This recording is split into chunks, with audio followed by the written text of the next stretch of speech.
Merci.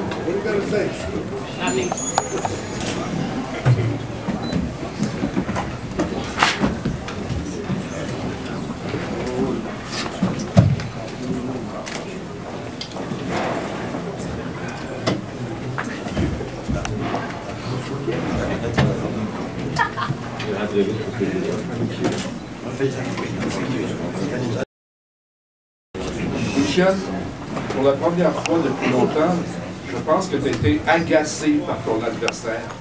Ça ne se passait pas comme tu le voulais ce soir. Non, c'était difficile au début. Je ne trouvais pas mon rythme comme il faut. Mais quand même, on devrait donner beaucoup de crédibilité à Brinkley parce qu'il était très solide. Il a montré de courage, de très bon courage, puis ça m'a surpris aussi. Puis, comme je dis avant le combat dans la conférence de presse, je l'ai pris vraiment sérieux, je me suis entraîné comme il faut. Puis si je n'étais pas entraîné, si je n'étais pas comme il faut préparé physiquement, c'était très difficile avec lui. Parce que c'était un gars qui a montré qu'il a du courage. Dis-moi, Lucian, est-ce que après le premier knockout, est-ce que ça t'a perturbé, dérangé de voir qu'il fallait reprendre encore le... Est-ce que dans ta tête, le combat... Sérieusement, dans ma tête, j'ai pensé que le combat est fini. Mais quand même, l'arbitre, il a compté jusqu'à 10. Mais c'est bien, il a montré du courage. C'était un coup froid très très solide. Je l'ai senti, la main est entrée jusqu'à où. J'étais surpris quand je l'ai vu qu'il s'est levé, continué. Wow! Très très courageux. As-tu l'impression que l'arbitre a compté trop tranquillement? Qu'est-ce que je peux dire? Non, il a fait son travail, l'arbitre il a fait son travail comme il faut, puis j'ai respecté ça. Puis il était un très bon arbitre. Et le deuxième arrêt, c'était quoi? Le nez, il croyait que le nez était fracturé? Cassé, je pense que. Non, je l'ai touché vraiment solide avec les uppercuts gauche. Mais aussi. Ça aussi, tu l'as senti. Je l'ai senti tous les coups de fois. Je pense que j'ai fait 3 combats, j'ai gagné 3 combats par knockout ce soir. Stéphane, comment tu qualifierais le combat de Lucian? Je dirais égal au style de Brinkley. Brinkley, c'est un gars qui est dur à timer, c'est un gars qui fait des affaires qui ne sont pas écrites dans les livres. Lui-même, il ne sait pas qu'est-ce qu'il va faire des fois. Il essaye des choses, il a fait plein d'essais ce soir, Brinkley, ça marchait pas, il se faisait toucher à gauche. Mais il y avait tout un coup de poing qui le motivait à l'occasion. Puis, évidemment, quand tu es un guerrier, tu dis d'un coup qu'il se fatigue, d'un coup que Bouté se fatigue. Puis, mais comme Lucian l'a mentionné, si on avait pris ce combat-là à la légère en pensant qu'on a un combat de 2 rounds, Lucian ne serait pas champion ce soir. Donc, dans les circonstances, Lucian a eu de la misère à trouver son rythme au début. Quand il a commencé à laisser sortir ses mains puis à se descendre aussi bas que Brinkley, là, c'était plus un combat, c'était une question de temps. Mais il y a un fait, par contre, qui est important. Puis pour Lucian, c'était particulier, c'est d'être dans le vestiaire et de vivre le combat d'Adrien Diacono. C'était très émotif dans le vestiaire. C'était même quasiment fatigant un petit peu. Là, on faisait notre échauffement, mais on n'était pas concentré comme d'habitude. Ça, c'est quelque chose qu'il va falloir réfléchir dans l'avenir pour nous, parce que c'est son grand chum. Puis, tu sais, il se fait ébranler en partant. Après ça, on regardait le combat. Écoute, c'était 10 rounds les plus longs qu'on a jamais vu de notre vie, puis les plus excitantes en même temps.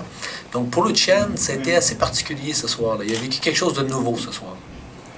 Lucian, à la fin du combat, tu as regardé la foule et tu as fait ça. Pourquoi?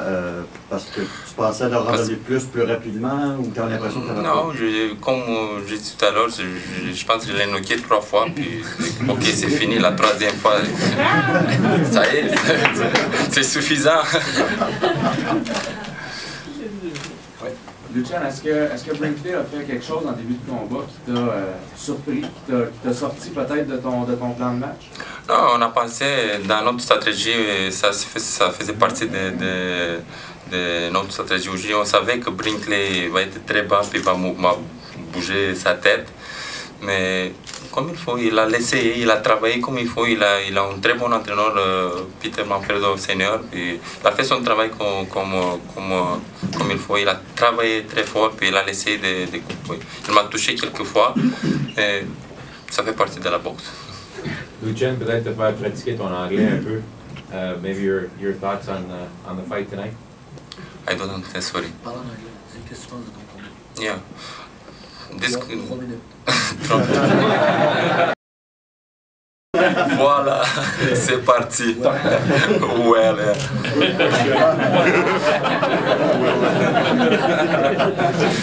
I'm very proud for my performance tonight.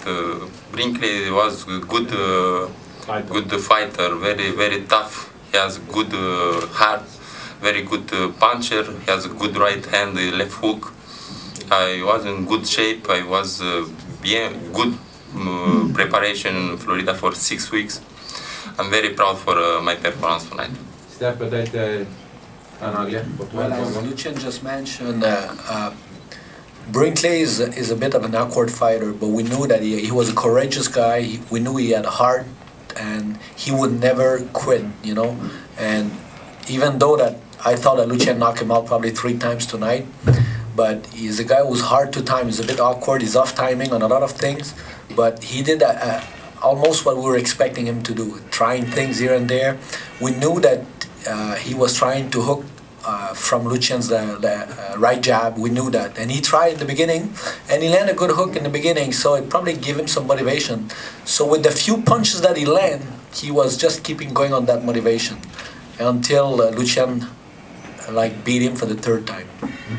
Stéphane, je voudrais, on en parlait à un moment donné, journaliste. C'est-tu une idée qu'on se fait, mais Lucian gardait sa droite très basse ce soir? C'était pas une idée que tu t'es faite à des bons yeux. Oui, pourquoi? Mais parce qu'on est plus bas que l'autre, donc on est capable de faire monter notre main entre ses gants. C'est une stratégie de coach puis de boxeur. Mais oui, elle était basse parce que, tu sais, quand le gars il est plus bas que toi, tu as le choix de descendre en dessous de lui, puis c'était ça qu'on faisait. Fait que Lucian, à partir du moment d'ailleurs qu'il s'est descendu plus bas que Brinkley, c'est là que Brinkley a commencé à avoir plus de problèmes, c'est là que lui a commencé à atterrir son uppercut. Stéphane, toute la semaine, tu as dit que tu voulais d'abord parler de t'occuper du combat de ce soir. C'est fait maintenant. Il y a des grands noms qui ont été mentionnés pour la suite avec Lucian. M. Bédard. Alors, qu'est-ce qu'il y en est justement de la suite pour Lucian? Je pense qu'on va s'asseoir cette semaine. On va avoir, je pense, des belles opportunités.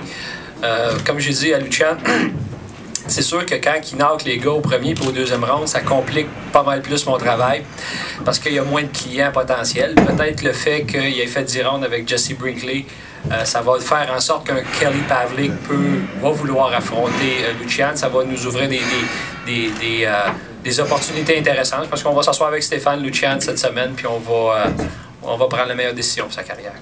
Toi, Lucian, qu'est-ce que tu veux pour la prochaine année, tes prochains combats? Je suis prêt pour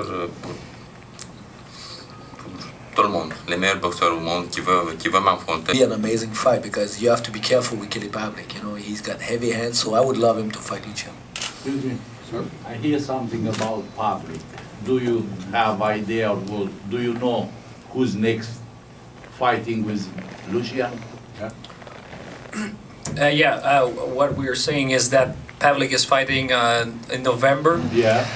Our plan was after April, we were supposed probably to fight Pavlik, but he lost against Martinez. But he's got a fight in November, and that's our plan right now. We plan to do a fight in March, probably here at the Bell Center, probably with HBO, yeah. And they would love to have a fight between Lucian and Pavlik. We are a group we and we came from New York. Okay, so you think it's a good idea? We like to have a Lucian one time in Madison Square Garden. Oh, okay. So you have to call Barbara. Yeah.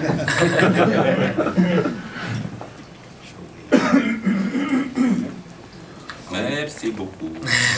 Merci.